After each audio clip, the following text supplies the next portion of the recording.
Hello family, welcome and welcome back to Beenamee's life. ഞാനും ഇച്ചും കൂടി കോട്ടയത്ത് മറൈൻ എക്സ്പോ കാണാൻ വേണ്ടി വന്നിരിക്കുവാണ്. ആക്ച്വലി ഞങ്ങൾ ഇവിടെ ഷോപ്പിങ്ങിന് വേണ്ടി വന്നതായിരുന്നു. അപ്പോൾ അതിൻ്റെ തൊട്ടടുത്ത് തന്നെയായിരുന്നു മറൈൻ എക്സ്പോ ഉണ്ടായിരുന്നത്. അപ്പം നമ്മൾ അവിടെ കയറി മറൈൻ എക്സ്പോ ഒന്ന് കണ്ടിട്ട് പോകാമെന്ന് വിചാരിച്ചു. എൻട്രൻസിലേക്ക് കയറിയപ്പോൾ തന്നെ കുറച്ച് റോബോട്ട് ഡോഗ്സിൻ്റെ ഷേപ്പിലും അല്ലാത്ത ഷേപ്പിലൊക്കെ ഉള്ള റോബോട്ട്സ് ഉണ്ടായിരുന്നു. അതിങ്ങനെ നമ്മുടെ ചുറ്റും ഇങ്ങനെ നടക്കുന്നതൊക്കെ കാണാൻ വേണ്ടി നല്ല രസം. ഒരു പട്ടിക്കുഞ്ഞ് നമ്മുടെ പുറകെ നടക്കുന്ന പോലത്തെ ഒരു ഫീലായിരുന്നു. നല്ല രസമായിരുന്നു അതൊക്കെ കാണാൻ വേണ്ടിയിട്ട്.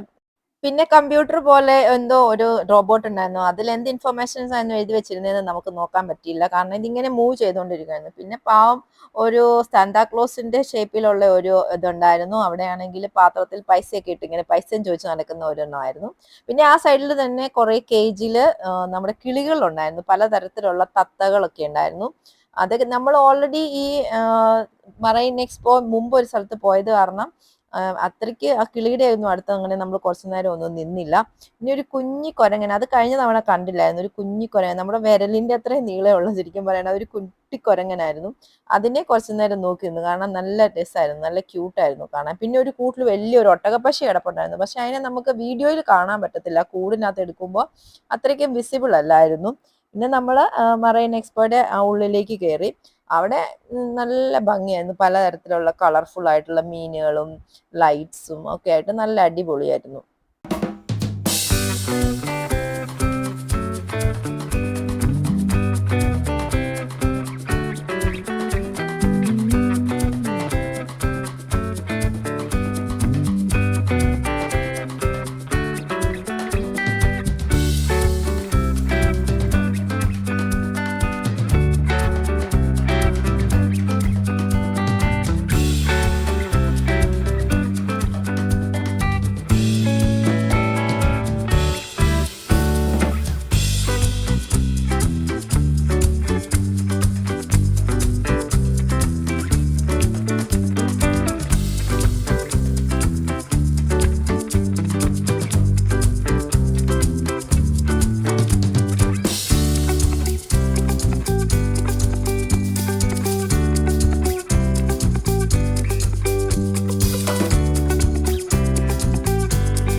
കാഴ്ചകളെല്ലാം കണ്ടു, കുറെ ടൈപ്പ് ഓഫ് ഫുഡൊക്കെ ട്രൈ ചെയ്തു, പിന്നെ കുറച്ച് റൈഡ്സിലൊക്കെ കയറി, ഞങ്ങൾ ജയന്റ് വീലിലൊക്കെ കയറി നന്നായിട്ട് എൻജോയ് ചെയ്തു. എല്ലാം കഴിഞ്ഞ് പുറത്തിറങ്ങിയപ്പോഴേക്കും നല്ല ഇരുട്ടായിട്ടുണ്ടായിരുന്നു. അടുത്ത് തന്നെ ബസ് സ്റ്റാൻഡ് ഉണ്ടായിരുന്നതുകൊണ്ട് അവിടെ നിന്ന് നമ്മുടെ വീട്ടിലേക്കുള്ള ബസ് കിട്ടി.